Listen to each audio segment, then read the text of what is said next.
When security grabbed her by the arms and dragged her towards the door, she didn't say a single word. She let them humiliate her. She let them laugh. She let them film every second of that pathetic scene. Because Mrs. Eleanor Sterling knew something none of them could even imagine. That estate, Ikuere, was hers.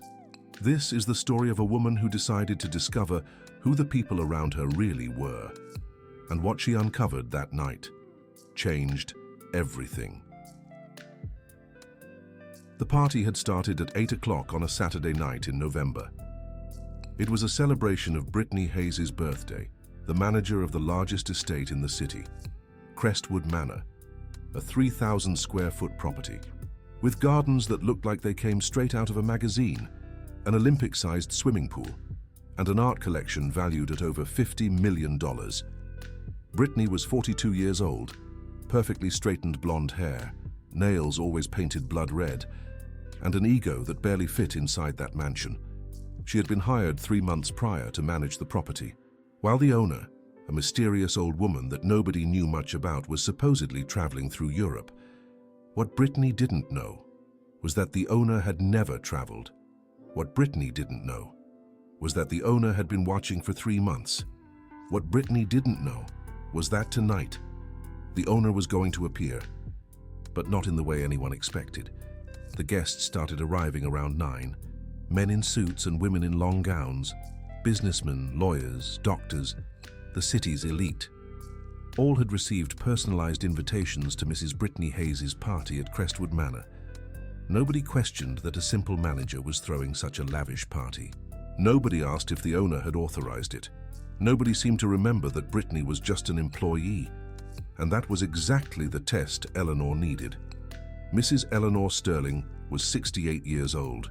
She was a black woman with skin as dark as morning coffee, with white hair that she normally kept perfectly coiffed, but tonight, she had left it wild and messy. Her body was large, with that plumpness of women who have lived well, who have eaten well, who have never worried about absurd diets. But tonight, Eleanor didn't look like a billionaire. Tonight, Eleanor looked like a homeless woman. She wore an old stained coat that she had bought at a thrift store. Underneath, a worn dress that was once blue but now was an undefined color. Her shoes were torn, her hair was disheveled, and in her right hand, she carried a plastic bag with some of her belongings. If you saw her on the street, you might give her a coin. If you saw her at your front door, you might call the police. And that was exactly what Eleanor wanted, because Eleanor had been alone for 5 years. Her husband, George Sterling, had died a decade ago. He had been the founder of Sterling Enterprises, a construction and steel empire that was worth over $2 billion. When he died, everything passed to Eleanor. The factory, the buildings, the investments, and this mansion. But Eleanor had no children. What she did have was a nephew. Robert Sterling was 45 years old. He was the son of George's younger brother, a man who had died 15 years ago, leaving Robert an orphan. Eleanor had raised him as if he were her own son. She had put him in the best schools. She had given him a position in the company. She had made it clear that he would inherit everything when she died. But Robert had a problem. Robert couldn't wait. Over the past few years, Eleanor had noticed things. Small things. Comments that Robert made when he thought she wasn't listening. Glances he exchanged with the lawyers. Secret meetings to which she wasn't invited. And 3 months ago, Eleanor had discovered something that had devastated her. Robert was looking for a way to have her declared mentally incompetent. He had hired psychiatrists. He had spoken with judges. He was preparing everything to take control of the company and take everything for himself. Her own nephew, the boy she had raised, the man to whom she had given everything, was betraying her. If you've ever been stabbed in the back by someone you trusted, if you've ever felt that mixture of rage and sadness that leaves you breathless, then maybe you can understand what Eleanor felt when she discovered the truth. But Eleanor didn't cry. Eleanor didn't confront. Eleanor did something much better. She decided to run a test. One last test to find out who the people around her really were. She hired Brittany Hayes as the manager of the mansion. She told her that she was going to travel through Europe for a year. She gave her total access to the property, and she left. But she didn't go to Europe. She went to a small apartment in the center of the city, an anonymous place where nobody knew her, and from there, she started to watch. She hired private investigators. She installed hidden cameras in the mansion. She monitored every move of Brittany and Robert, and what she saw made her understand that she had been surrounded by snakes her entire life. Brittany threw parties every week. She used the house's money to buy expensive clothes. She invited her lovers to sleep in the master bedroom, and she treated the other employees as if they were slaves. Robert came every week to meet with Brittany. They talked about how to convince the doctors that Eleanor had dementia. They talked about how to take over the mansion. They talked about how to divide the inheritance, and the worst of all, they laughed at her. They laughed at the fat old woman who had never realized anything. They laughed at the idiot who trusted everyone. They laughed at the fool who was going to die alone while they enjoyed her money. Eleanor heard every word, saved every recording, and waited for the perfect moment. That moment arrived on the night of Brittany's birthday party, at 10 o'clock at night, when the party was at its peak, when the guests were dancing and drinking $500 a bottle champagne. Eleanor appeared at the door of her own mansion, but nobody recognized her. How could they recognize her? The Eleanor they knew wore elegant dresses and diamond jewelry. The Eleanor they knew had perfectly coiffed hair and impeccable nails. The Eleanor they knew was a respectable lady of high society. The woman standing at the door was a beggar, a fat old black woman with dirty clothes and disheveled hair, a nobody, an invisible. The first security guard saw her and frowned.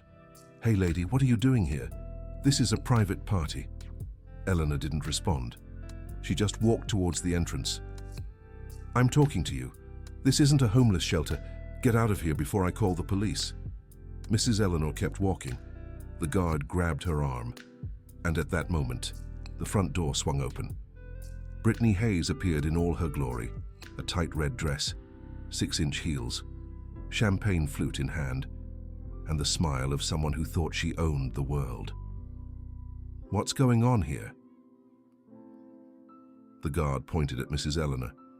"This beggar is trying to crash the party. I told her to leave, but she won't listen." Brittany looked Mrs. Eleanor up and down. Her expression shifted from confusion to disgust in less than a second. "Oh my God, how repulsive. How did she even get in here? There's a terrible smell." Mrs. Eleanor looked her directly in the eye. "I just want to come in for a moment, please." Brittany laughed. It was a cruel laugh, sharp, designed to humiliate. "You, come to my party. Look at you. You look like an animal. Your kind doesn't belong here." Mrs. Eleanor felt something break inside her, but it wasn't sadness. It was confirmation. Brittany had just proven exactly who she was. But the test wasn't over. The real test was yet to come, because at that moment, a man appeared beside Brittany, a man in his mid-40s, dark hair with a touch of gray, expensive suit, gold watch, Robert Sterling, Mrs. Eleanor's nephew, the boy she had raised, the man who was planning to steal everything from her. Robert looked at Mrs. Eleanor, and Mrs. Eleanor held her breath, because if there was one person in the world who should recognize her, it was him. If there was one person who should see beyond the dirty clothes and unkempt hair, it was the man who had spent 30 years by her side. Robert looked at her for 3 seconds, 3 seconds that felt like an eternity, and then he opened his mouth and spoke the words that Mrs. Eleanor would never forget. "Brittany, why are you wasting your time with this beggar? Call the police and have her taken away. She's ruining the image of the house." Mrs. Eleanor felt the world stop. Her own nephew, the boy she had lulled to sleep when he had nightmares, the teenager she had paid for college, the man she had entrusted with part of her empire. That man was looking her straight in the eye. And he didn't recognize her, or worse, he recognized her and didn't care. Some guests had gathered around to see what was happening. They took out their cell phones. They started recording, laughing and commenting among themselves. Look how pathetic. Ah, how dare she come here. She probably wants to steal something. Ah, she smells awful. Brittany raised her hand and snapped her fingers. Security, get her out of here and make sure she doesn't come back. Two guards grabbed Mrs. Eleanor by the arms and they started dragging her towards the exit, and Mrs. Eleanor let them. She didn't protest, she didn't fight. She didn't reveal who she was because it wasn't time yet. The moment would come. But first, she needed everyone to show exactly who they were, and they were doing it perfectly. The guards shoved her outside. They threw her to the ground in the garden. The guests applauded from the doorway as if it were a show. Brittany stepped to the doorway and shouted for everyone to hear, "And let this be a lesson to any beggar who thinks she can walk into my house. There's no place here for people like you." My house. Brittany had said, my house. The Crestwood Manor that Mrs. Eleanor had bought 20 years ago with her own money. The property that was in Mrs. Eleanor Sterling's name. The house where Brittany was just an employee hired 3 months ago. My house. Mrs. Eleanor got up slowly from the ground. She brushed off her clothes, and she looked up at the illuminated mansion where dozens of people were celebrating with their champagne in her gardens, on her property. And then she did something that no one expected. She smiled. It was a small smile, a smile that only she understood, because Mrs. Eleanor knew that what was coming was going to be the best part of the night. She took something out of the pocket of her old coat. It was a cell phone, a latest model iPhone, that completely contrasted with her beggar appearance. She dialed a number and waited. A voice answered on the other end. "Mrs. Eleanor, everything is ready." Mrs. Eleanor looked toward the mansion. "It's time, Paul. Bring everyone." "Yes, ma'am. We'll be there in 10 minutes. Mrs. Eleanor hung up the phone and started walking towards the gate of the Crestwood Manor. But this time, she wasn't going to ask permission to enter. This time, she was going to enter as what she was, the owner of everything. And what was going to happen in the next few minutes was going to destroy lives, end careers, and prove that appearances can be deceiving, especially when you underestimate a black, fat old woman, who happens to be the richest woman in town. But before I tell you what happened when the lawyers arrived, you need to understand something. You need to understand why Mrs. Eleanor was doing this. It wasn't the first time. Mrs. Eleanor Sterling had been conducting character tests for the last 15 years, ever since her husband died, and she was left alone with a fortune that attracted all kinds of people. The first time was with a distant niece who appeared out of nowhere saying that she loved her very much. Mrs. Eleanor disguised herself as a beggar and asked her for money. The niece threw her out of her apartment, calling her a scammer. The second time was with a man who claimed to be in love with her. Mrs. Eleanor faked bankruptcy. The man disappeared in less than a week. The third time was with a group of friends who visited her every month for tea and to talk about life. Mrs. Eleanor told them that she was going to donate her entire fortune to charity. They never came back. Each test taught her the same thing. People didn't want her. People wanted her money. And every time she discovered a new betrayal, a new lie, a new mask, something inside Mrs. Eleanor hardened a little more. But nothing had prepared her for Robert. Robert was different. Robert was real family. Robert had grown up in her arms. Mrs. Eleanor remembered the day he first came to her house. He was 15 years old. His father had died of a heart attack and his mother had abandoned him years before. He had no one. Mrs. Eleanor welcomed him with open arms. She put him in the best school in the city. She paid for lessons in everything: piano, tennis, English, French. She took him on vacations to Europe, the United States, Japan. She gave him everything a son could want. And when he turned 25, she put him in charge of a division of the company. When he turned 30, she gave him an apartment in the most expensive building in the city. When he turned 40, She promised him that he would inherit everything, every penny, every property, every share. Everything was going to be Robert's. And this was how Robert repaid her, planning to declare her insane, plotting with lawyers to strip her of control, laughing at her with Brittany while they sipped their champagne. Mrs. Eleanor had wept for a week when she discovered the truth. She had locked herself in her small, anonymous apartment and cried until she had no tears left. But after the weeping came something worse. The fury came. A cold, calculated fury that led her to plan every detail of what was about to happen that night. She wasn't going to confront Robert in private. She wasn't going to give him the opportunity to lie and manipulate. She was going to destroy him publicly, in front of everyone who admired him, in front of everyone he considered important. She was going to show him exactly what it feels like to be humiliated. If you're feeling anything right now, if you feel that mix of rage and sadness that only comes when someone betrays you deeply, then you understand what Mrs. Eleanor was feeling, and you understand why what's coming had to happen. The 10 minutes passed. Mrs. Eleanor was still standing in the garden of her own Crestwood Manor, staring at the lights and listening to the music that came from inside. The guards had left her there, thinking she would leave on her own. She did not leave. At 10:45 p.m., a caravan of black cars appeared at the entrance to the estate. These weren't just any cars. There were 6 Mercedes S-classes, all identical, all with tinted windows, all gleaming under the lights of the garden. The cars stopped in a row in front of the main door, and then the doors opened. From the first car stepped a man in his 60s, dark grey suit, greying hair, serious expression. It was Mr. Paul Vasconcelos, the most expensive and most feared lawyer in the city. He had spent 40 years winning impossible cases and destroying anyone who got in his way. From the second car stepped 3 younger lawyers, each carrying briefcases full of documents. From the third car stepped 2 private security men, huge and with earpieces and black suits. From the fourth car stepped a woman with red hair and an icy expression. It was Mary Sanders, the head of communications for Sterling Enterprises.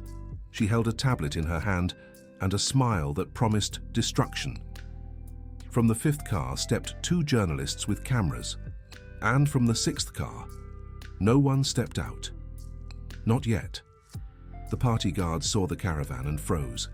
This wasn't in the protocol. This wasn't normal. Something very bad was about to happen. One of them ran inside to warn Brittany. The other stood watching, unsure what to do. Mr. Vasconcelos walked towards Mrs. Eleanor with calm steps. "Mrs. Eleanor, are you all right?" Mrs. Eleanor smiled. "Perfectly, Paul.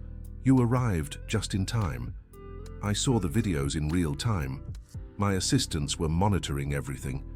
Then you saw what they did to me. Every second, and we have everything documented." Mrs. Eleanor nodded slowly. "Good, then let's begin." Brittany came running out of the mansion, her heels clicking against the marble of the entrance. "What is going on here? Who are you people? This is a private party." Mr. Vasconcelos looked at her with an expression that would have frozen hell. "You must be Brittany Hayes, the temporary manager of this property." Brittany frowned. "Manager of this estate, yes. And I'm asking you to identify yourself before I call the police." Mr. Vasconcelos pulled a card from his pocket and handed it to her. "I am Mr. Paul Vasconcelos. I legally represent Sterling Enterprises and all the interests of the Sterling family." Brittany looked at the card. Her expression changed slightly. "Sterling Enterprises? But what does that have to do with my party?" Mr. Vasconcelos pointed to Mrs. Eleanor. "That woman you just humiliated, dragged across the floor and expelled from this property, is Mrs. Eleanor Sterling, lifetime president of Sterling Enterprises, owner of Crestwood Manor, and your boss." Brittany stood motionless. Her face went from pink to white in less than a second. "That's impossible. Mrs. Sterling is in Europe. That's what I was told when I was hired." Mrs. Eleanor stepped forward. "They lied to you, Brittany. Just like you lied to me." Brittany looked from Mrs. Eleanor to Mr. Vasconcelos. from Mr. Vasconcelos to Mrs. Eleanor, as if she were trying to find a way out of a trap that was closing around her. But there is no escape. Mrs. Sterling, I didn't know. Please, you have to understand. I was told you were traveling. I had no idea that... Mrs. Eleanor raised her hand and silenced her. I'm not interested in what you didn't know. Brittany, I'm interested in what you did. You called me a beggar. You dragged me across the floor. You let your guests film me and mock me. You threw parties in my house without my permission. You used my money to buy clothes and jewelry. You brought your lovers to sleep in my bed. Brittany opened her mouth to respond, but no sound came out. And worst of all, Mrs. Eleanor continued, you said this was your house. Your house, Brittany. A 3-month employee calling my estate her house. Tears began to run down Brittany's face. Mrs. Sterling, please. It was a mistake. I didn't mean to. Mrs. Eleanor interrupted her. Paul, what are the charges? Mr. Vasconcelos opened one of the briefcases and took out a document. Misappropriation of funds, unauthorized use of private property, defamation, emotional distress, incitement to violence, and possibly, depending on what we find in the full investigation, corporate fraud. Brittany began to tremble, but the night was just beginning because Robert was still inside, and Robert still didn't know that his world was about to collapse. Mrs. Eleanor looked towards the door of the mansion. Where is my nephew? Brittany swallowed hard. In sight, at the bar. Mrs. Eleanor nodded. Good, let's go find him. And with those words, she began to walk towards the door of her own Crestwood Manor. This time no one tried to stop her. This time everyone stepped aside. This time Mrs. Eleanor Sterling entered as the queen she had always been. And what was about to happen inside would destroy Robert in a way that he would never recover from. Mrs. Eleanor entered her own Crestwood Manor for the first time in 3 months. Everything was exactly as she remembered it.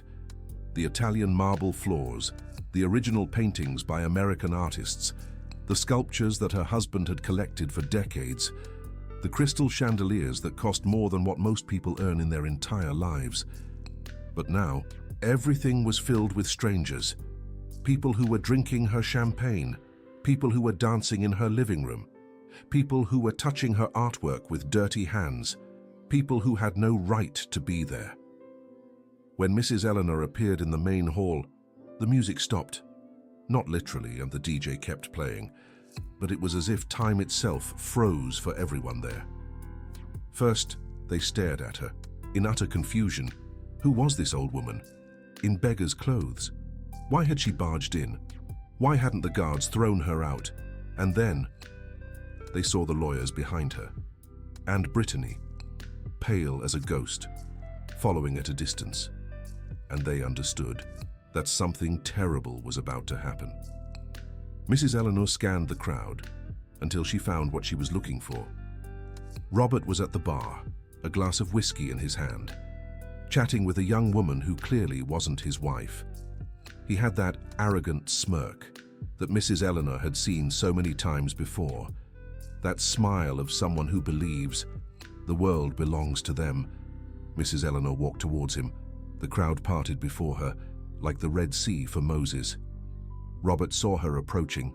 At first, he frowned, trying to figure out why the homeless woman they'd kicked out 20 minutes ago was back. But then, he saw Paul Vasconcelos, and his expression changed. Aunt Eleanor. The words came out as a whisper, as if Robert couldn't believe what he was seeing. Mrs. Eleanor stopped right in front of him. Hello, Robert. The silence in the room was absolute. Even the DJ had stopped spinning. Aunt, what are you doing here? Why are you dressed like this? What's going on? Mrs. Eleanor smiled, but it wasn't a warm smile. It was the smile of a predator who finally has their prey cornered. I'm conducting a test, Robert, a character test. I wanted to see how the people around me would treat me if they thought I was a nobody, a beggar, a fat old woman with no money and no power. Robert swallowed hard. Aunt, I didn't know it was you. I swear, I didn't recognize you. Mrs. Eleanor shook her head. You didn't recognize me, Robert. That's true. But that's not what matters. What matters is what you said when you thought I was a stranger. Robert paled. What did I say? Mrs. Eleanor looked at Paul. Paul, you have the recording. Paul pulled a tablet from his briefcase, pressed a button, and Robert's voice filled the room. Brittany, why are you wasting your time with this beggar? Call the police and have her taken away. She's ruining the image of the estate. The audio ended. The silence was deafening. Robert tried to speak, but Mrs. Eleanor cut him off. That's what you said, Robert. About the woman who raised you. About the woman who gave you everything. About the woman who was going to leave you everything when she died. Robert started to tremble. Aunt, please. It was a mistake. I didn't know it was you. If I had known, if you had known, Mrs. Eleanor interrupted, you would have treated me differently. That's exactly the problem, Robert. You treat people according to what they can give you, not according to what they deserve as human beings. Robert fell to his knees. Aunt, I beg you, forgive me. I'll do anything. Mrs. Eleanor looked down at him, and for a moment, she remembered the 15-year-old boy who had arrived at Crestwood Manor, crying because he had no one. She remembered how she had hugged him and promised him that he would never be alone. But that boy no longer existed in his place, or was a greedy man who was planning to have her declared insane, to steal her money. Mrs. Eleanor hardened her heart. Get up, Robert. I'm not going to forgive you. Groveling in front of all these people. Robert stood up slowly. Tears were streaming down his face. What are you going to do? Mrs. Eleanor looked at Paul. Tell him. Paul stepped forward and read from a document. Robert Sterling, effective immediately. You are removed from all your positions at Sterling Enterprises. Your access to all family properties is revoked. Your personal bank account is frozen, pending an audit of all funds that you have handled over the past 5 years. Robert felt his legs give way. You can't do this. I can. And I am, Mrs. Eleanor responded. But that's not all. Mrs. Eleanor pulled a document from her pocket. A document she had been saving for this moment. This is my will, Robert. The one I signed 3 years ago. Leaving everything to you. Robert stared at the document with desperate eyes. Mrs. Eleanor tore it into pieces. It no longer exists. Aunt, no. Mrs. Eleanor dropped the pieces to the floor. You had everything, Robert. Everything. My love, my trust, my fortune. And you threw it all away because of impatience and greed. Robert fell to his knees again. Please, please, I swear I'll change. Mrs. Eleanor shook her head. It's too late to change, but you should have changed before you conspired with lawyers to have me declared mentally incompetent. You should have changed before you planned to steal everything I have. The murmuring among the guests turned into a roar. Robert stood paralyzed. How do you know that? I know everything, Robert. I have recordings of every meeting you had with Brittany. I have emails of every conversation you had with the lawyers. I have testimonies from every person you contacted for your plan. Robert looked around, searching for an escape, searching for someone who would help him, but there was no one. Everyone who had flattered him an hour ago now looked at him with disdain. Everyone who had laughed with him about the beggar now understood that they had been part of something terrible. And everyone who had filmed Mrs. Eleanor's humiliation now trembled, thinking about the legal consequences. Mrs. Eleanor looked at the crowd. Speaking of which, those of you who filmed me being dragged across the floor, I hope you have good lawyers. My legal team has already identified every face and every phone. You're going to be receiving subpoenas for defamation, invasion of privacy, and emotional distress. Several guests dropped their champagne glasses. Mrs. Eleanor smiled. This was the part she was enjoying the most. And for everyone else, she continued, I want you to know something. This party is over. You have 5 minutes and to get off my property before my security guards escort you out. No one moved. Mrs. Eleanor raised an eyebrow. 4 minutes? 50 seconds. Suddenly, everyone started moving at once.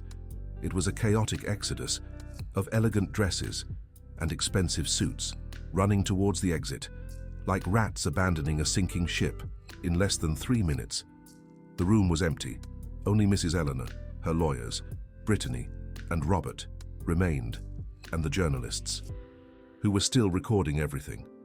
Mrs. Eleanor looked at Robert, who was still kneeling on the floor, tears streaming down his face. "Get up." Robert got to his feet. Mrs. Eleanor walked towards him. She stopped inches from his face.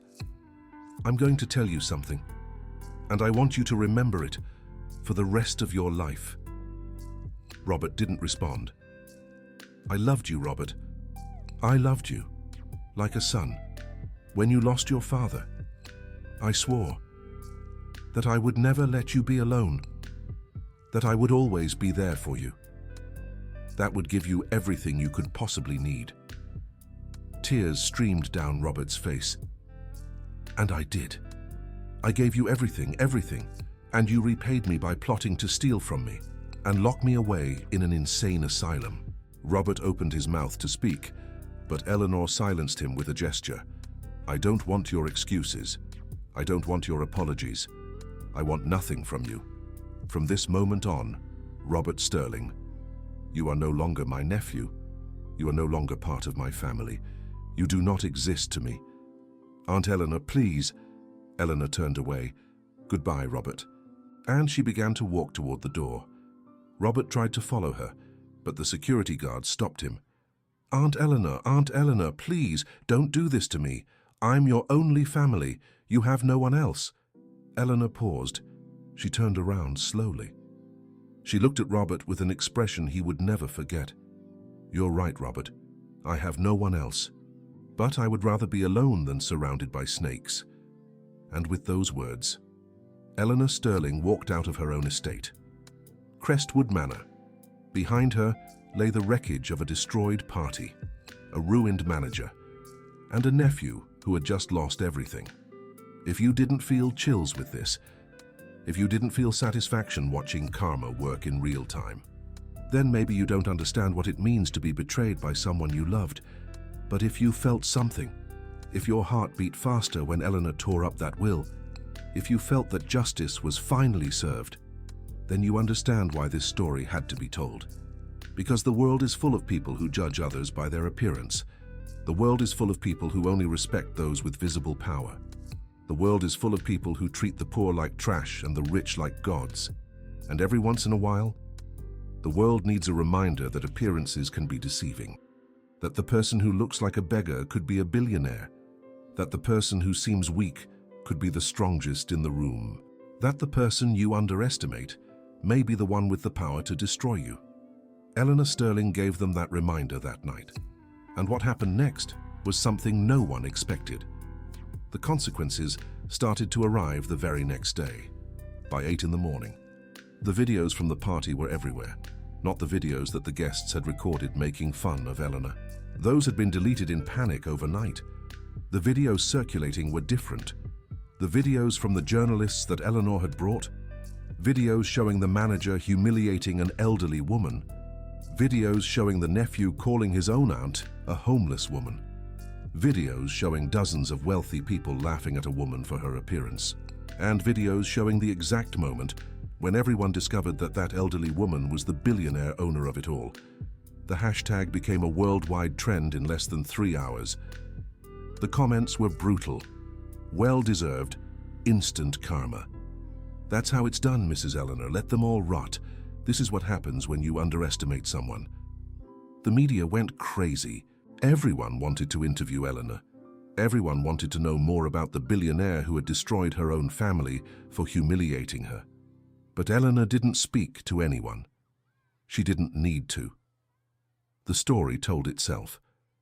Brittany Hayes was arrested that same afternoon. The charges were multiple: misappropriation of funds, fraud, aggravated defamation, unauthorized use of private property, and several more that were added as the investigation progressed. The audit of the estate's accounts revealed that Brittany had spent over $150,000 of Eleanor's money in 3 months. Designer clothes, jewelry, trips, dinners at exclusive restaurants, all charged to the house accounts. And that's not even counting the parties. Every week, Brittany had organized events with Eleanor's money. She had hired DJs, catering, decorators, all paid for with funds that didn't belong to her. The judge who saw the case showed no mercy. Brittany was sentenced to 4 years in prison, with no possibility of early release for good behavior. But before going to jail, something curious happened. Brittany had to look for work while awaiting sentencing. No one in her social circle wanted to hire her. Her reputation was destroyed. The videos kept circulating. Everyone knew her as the woman who had humiliated a billionaire, thinking she was a homeless woman. Finally, she got a job as a cleaning lady. The woman who had treated the cleaning staff like slaves now had to clean other people's houses to survive. The woman who had called Eleanor a homeless woman now had to wear a blue uniform and yellow gloves. The woman who had believed she was the owner of an estate now had to scrub floors on her knees. If that's not karma, I don't know what is. But what happened to Robert was worse, much worse. The audit of his accounts at Sterling Enterprises revealed irregularities that no one had detected before. During the last 5 years, Robert had diverted funds from the company into personal accounts. Not large amounts at once. Small sums here and there, $100,000 a month, sometimes $200,000. Never enough to attract attention, but added all together, the total reached almost $7 million. $7 million that Robert had stolen from his aunt's company. The charges were multiple: corporate fraud, embezzlement, tax evasion, and conspiracy to have a sane person declared mentally incompetent, which turned out to be a serious crime in the United States. Robert tried to flee the country. He bought a ticket to Miami with what little money he had left, but the police stopped him at the airport. The photos of his arrest also went viral. The man who a week ago was strolling through elegant parties in $5,000 suits was now handcuffed, with his face to the ground, as the police officers put him in a patrol car. The sentence was 8 years in prison. But that wasn't the worst thing for Robert. The worst thing was what came after. His wife left him. She abandoned him the same day he was arrested. She didn't want anything to do with a criminal. His children stopped talking to him. They told him he had embarrassed them in front of the whole world, and his friends disappeared. The same ones who had toasted with him at the party now pretended not to know him. And his name was erased from all Sterling Enterprises documents, as if he had never existed. Robert Sterling, the man who was going to inherit a $2 billion fortune, ended up in a 4-square-meter cell with a rusty toilet and a window that didn't lead anywhere. And meanwhile, Eleanor continued with her life. But her life changed too, not in the way you might expect. After that night, Mrs. Eleanor realized something important. She had spent 15 years running character tests, 15 years searching for someone who loved her for who she was, not for what she had. 15 years disguising herself as a homeless woman to see how people would treat her. And in 15 years, she hadn't found anyone who passed the test. Not friends, not family, not lovers, no one. And that made her ask herself something. Maybe the problem wasn't other people. Maybe the problem was her. Maybe by spending so much time looking for betrayal, she had stopped looking for connection. Maybe by assuming everyone wanted her money, she had closed the door to those who genuinely wanted to know her. Maybe the character tests didn't reveal the truth about others. They revealed her own distrust. Mrs. Eleanor spent many nights thinking about this. And finally, she made a decision. She was going to stop hiding.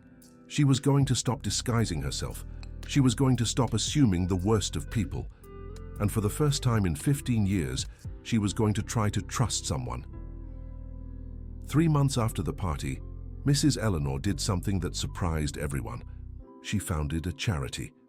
It was called the Beneath the Surface Foundation, and it had a very specific purpose: To help elderly people who had been abandoned or mistreated by their families, Mrs. Eleanor donated $100 million to start and promised to donate another $100 million each year until her death.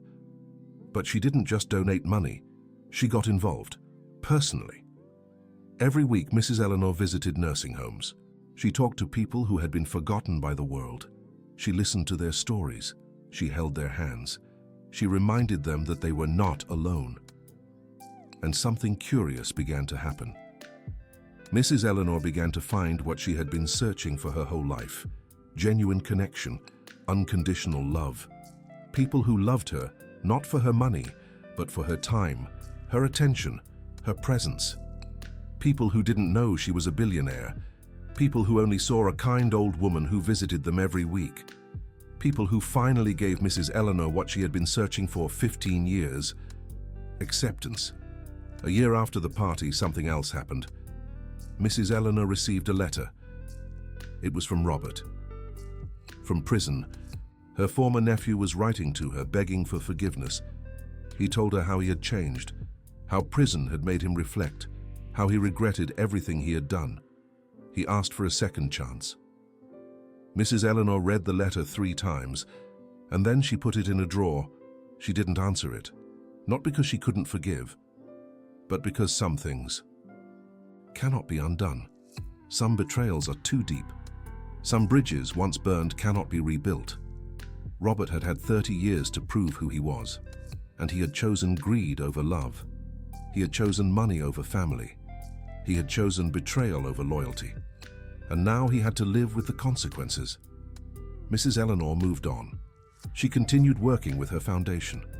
She continued visiting abandoned elderly people. She continued donating millions to causes that mattered to her.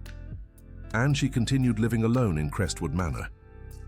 But she didn't feel alone anymore, because she had discovered something important. Loneliness is not the absence of people around you. Loneliness is the absence of genuine connection. And Mrs. Eleanor had finally found that connection, not where she had looked for it, not with family members who turned out to be snakes, not with friends who only wanted her money, but with strangers who had nothing to gain from her. Strangers who saw her for who she was, not for what she had. Strangers who reminded her that true love exists. You just have to know where to look for it. This story began with a humiliation. An old woman dressed as a beggar being dragged across the floor of her own estate. But it didn't end with revenge. It ended with something much more powerful. It ended with transformation. The transformation of a woman who had spent 15 years distrusting everyone. The transformation of a billionaire who finally understood that money doesn't buy what really matters. The transformation of an old woman who stopped looking for betrayal and started looking for connection.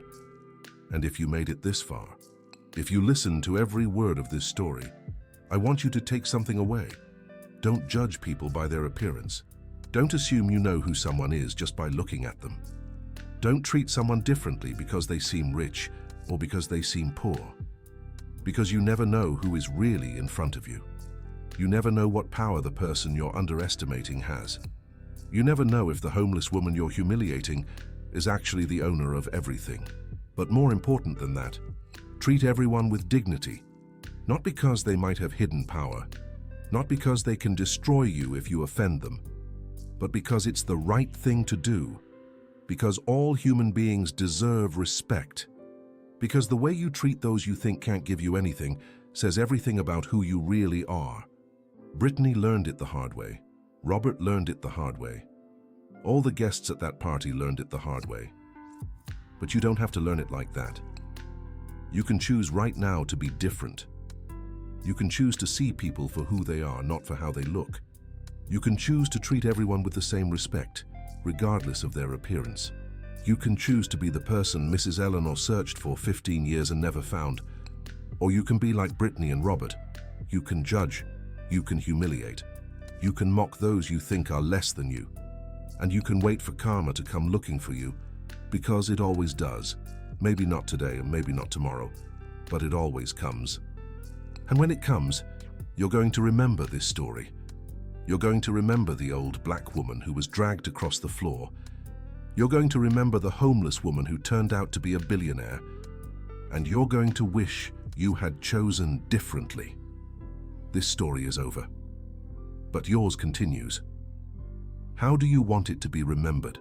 The answer is in your hands, exactly where it always was.